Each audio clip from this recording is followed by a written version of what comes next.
Hello mga kaibigan, welcome back sa bagong YouTube channel. Happy Valentine's to each and everyone at sana lipay-lipay mo di aba. Happy na mo sa iyong Valentine's ha. Katong mga way uyab pa, hinahinay mo pangitag uyab. Katong basta oy kabaw na mo. O eto, sa gustong mag-share para pang Valentine's o nasa ubos o pang pa-cake lang ba, pang pa-red wine. Hoy, katong mga walay ka Valentine's Day, ako na lang himong Valentine's Day. Share sad mo. O ito nakabibig. Naglabas na ng sama ng loob si Megastar Sharon Cuneta. Ito pala ang totoong rason kabibig kung bakit gigil na gigil siya. Galit na galit siya at may sama ng loob siya kay PRRD at VP Sara. Naugkat tuloy ang nakaraan sa ginawa ni Sharon Cuneta kay BBM. Yung sinabi ni Sara Banga, wrong choice. Si VP Sara, sana si Kiko na lang. Sana all.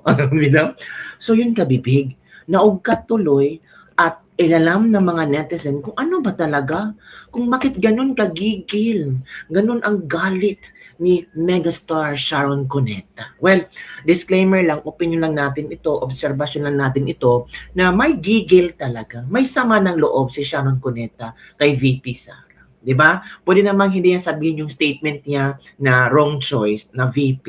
'Di ba sa kanyang mga statement doon. So ito pala kabibig ang totoong nangyari.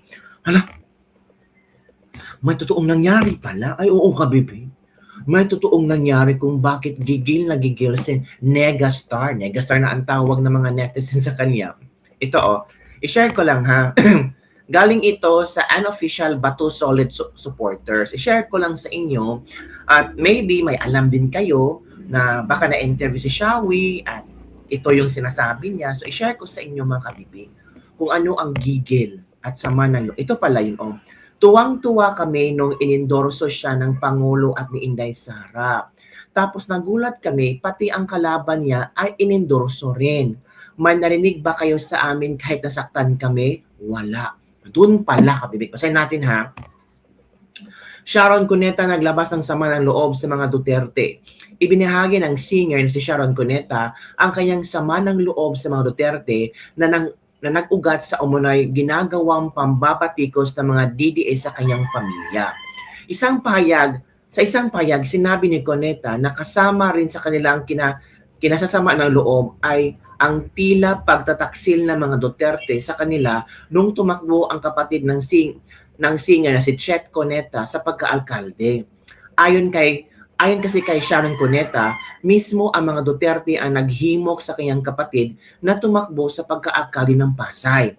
Ngunit nagulat na lamang umano sila nung suportahan ni Vice President Sara Duterte ang kalaban ng kapatid ng singer na si Emel Calixto Rubiano. Yun pala. Ilang taon ko ding halos hinayaang masaktan habang pinagtatanggol ko ng pilit si tatay sa kanila. Pero sobra na kayo. Kayo makasama ang mga tulad ninyong walang awa o puso.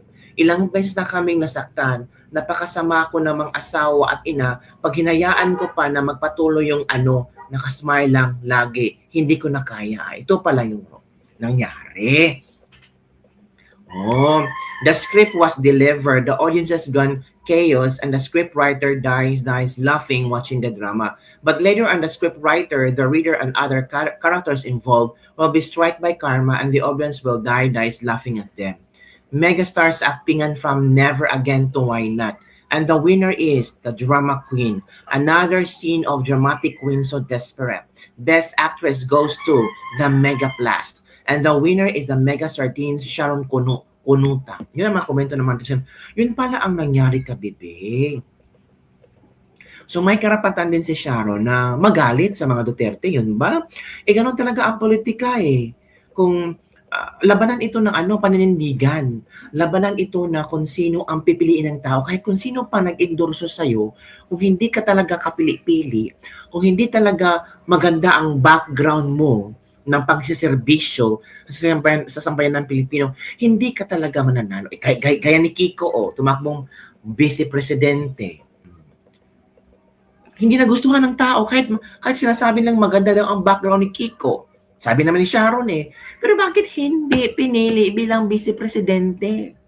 'di ba? Depende talaga sa background at sa pag-endorso. Pero kung pag-endorso, si BBM nag-endorso ng mga senador niya noong 2025, mananalo ba yung ilan? Nanalo ba? Talo talaga. Depende sa endorso at sa background mga kabibig.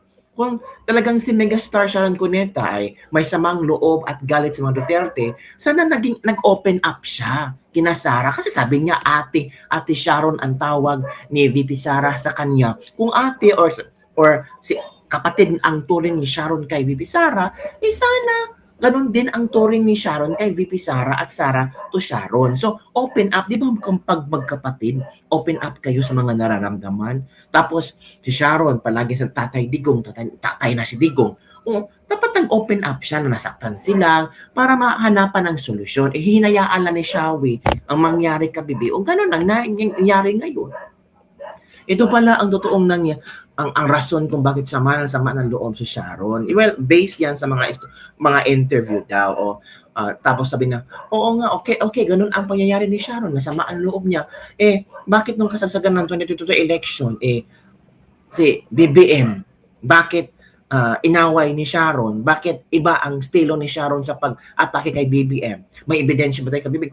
Meron tayong video kabibig kung saan yung way ni Sharon ng pag-atake sa mga Marcos noon. Hanapin natin kabibig niya sa ba yun. Ito. Isipin niyo po, kung ang ipoboto niyo po, sabihin na natin si BBM. Okay? Na hindi ko iniwan si Bongbong noon pa. Pero iba kasi yung kaibigan, iba yung may mga anak ka, mulat ka na. Mulat ka na. Kailangan mong ipaglaban para sa bayan mo. Okay? If you vote for him and he wins, we will have another Marcos sitting in the presidency on the 50th year anniversary of martial law, which his father decreed.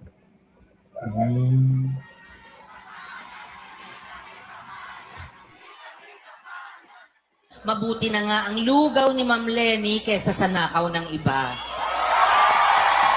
Make sure sa May 9, do not give your future away! Do not allow our country to be laughed at again by the world. Do not allow another president who does not deserve to lead. On May 9, we will bring back decency to the presidency. We will vote for the strongest woman I know, Lenny Robredo. Isipin niyo po, kung ang ipoboto niyo po, sabihin na natin si BBM. Mabuti na nga ang lugaw ni Ma'am Lenny kesa sa nakaw ng iba. Make sure sa May 9, do not give your future away! Do not allow our country to be laughed at again by the world! Do not allow another president who does not deserve to lead. On May 9. So, grabe pala yung ginawa din ni Sharon ng mga statement, no? Pero ngayon, nag-iba na ang tono ni Sharon. Ito na ang tono ni Sharon. For you, I will pray for the country. Basta, Mr. President, you have my support. I will pray for you. I will pray for the country. I will pray that before we all judge you, that you are allowed to do your job for all of us. I am not going to have my president be named Ferdinand Marcos again, ever. And I think it's that simple. Sana all. Basta, Mr. President, you have my support. I will pray for you. I will pray for the country. I will pray that before we all judge you, that you are allowed to do your job for all of us. I am not going to have my president be named Ferdinand Marcos again, ever. And I think it's that simple. Sana all. Sana all. So yun kami, alam mo naman ang mga tao, kinocompile nila lahat, di ba? So, ano ang inyong reaction hinggil dito? Naku, parang hindi ito matapos-tapos na istorya, Parang sinimulan kasi nila ang away, 'di ba? Sinimulan nila kasi 'yun. Tapos, 'di ba mga kabibig? So, paano 'yan kabibig? Para ang mga tao, nakiusap nga si Sharon Cuneta, kabibig, ito nakiusap din si Sharon Cuneta. Ano bang pakiusap ni Sharon Cuneta pa sa bayan ng Pilipino na para kay Bongbong Marcos? Ito ang sabi ni Sharon, Sharon Cuneta nakiusap sa publiko na huwag husgahan si Pangulong Marcos. Nakiusap sa publiko si Sharon Cuneta na huwag hugasan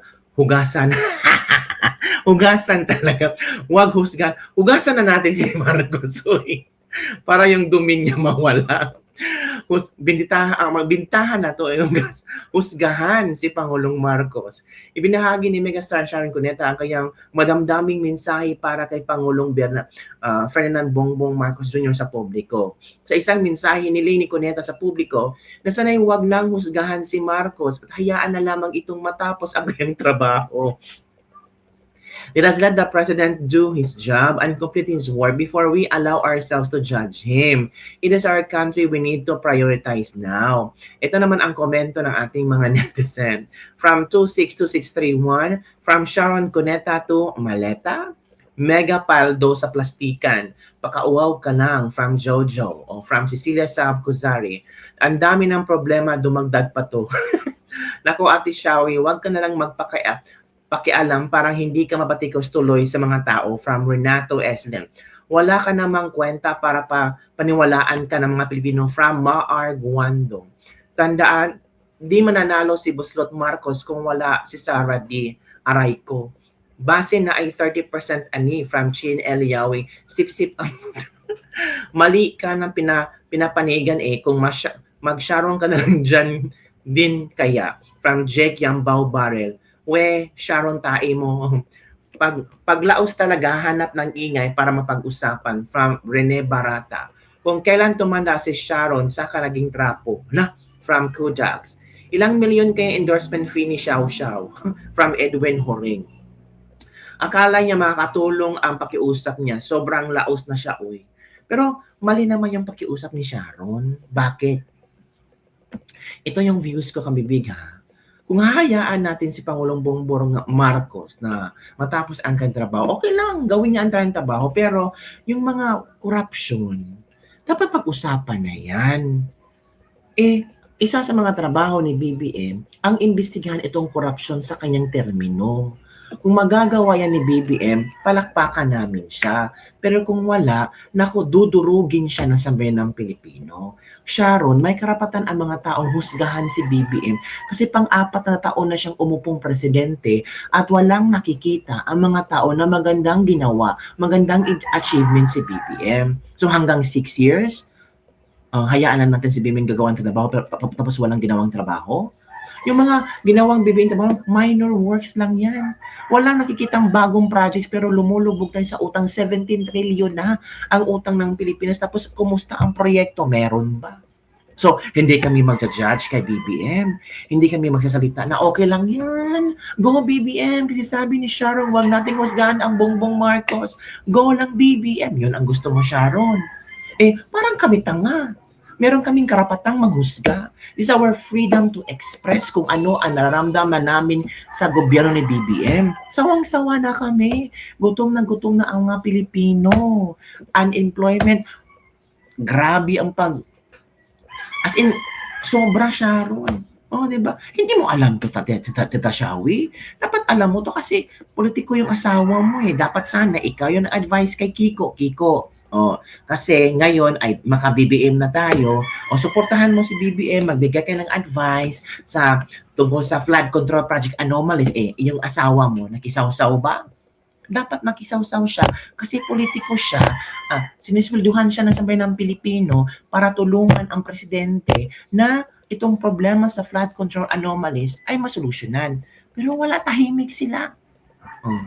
Ngayon ikaw nakisaw-saw ka at nakiusap ka sa publiko na huwag husgahan si Pangulong Bongbong Marcos. Tingnan mo ang mga manok, umiingay-ingay kasi gutom din sila. Kasi mahal ang feeds. mahal na lahat. Kaya baka later magrarally na ang mga manok. Hindi lang tao ang magrarally, pati baboy, kambing, manok, kabayo. Kasi mahal na lahat. Hindi na afford na kala mga amo bumili ng pagkain nila. I'm just joking, kabibig ha. Pero reality yon. 'Di ba? So ikaw kabibig, ano ang iyong komento hinggil dun sa mga kadramahan ni Sharon Cuneta? Well, in fact, alam na natin kung ano talaga ang totoong rason. Kung bakit ganun ka gigil, ganun ka galit si Sharon sa mga Duterte. Meron palang pinanggagalingan kabibig. And it is understandable. 'Di ba? Understandable 'yon. Pero kung talagang itinuring mo si BP Sara na kapatid, kasi sinasabi mo, Ate Sharon ang tawag niya sa akin. O, pwede mo naman siyang i-reach out. Pwede mo naman sabihan, tatagdigong na, bakit ganito ang nangyari? Pero hindi, I don't know kung ginawa mo ba or hindi ginawa. Kasi you express na may sama kayo ng loob, di ba? So yun lang kabibig ang ating libak-libak for today. Ano ang inyong reaction hinggil dito? Ano, wrong choice, no choice, bad choice, bahala na kayo. Basta si BP Sara, mataas ang trust rating, satisfaction rating, ano pa ba? Ang dami. Kapos question pa ng Malacanang. Bye everyone. See you next time.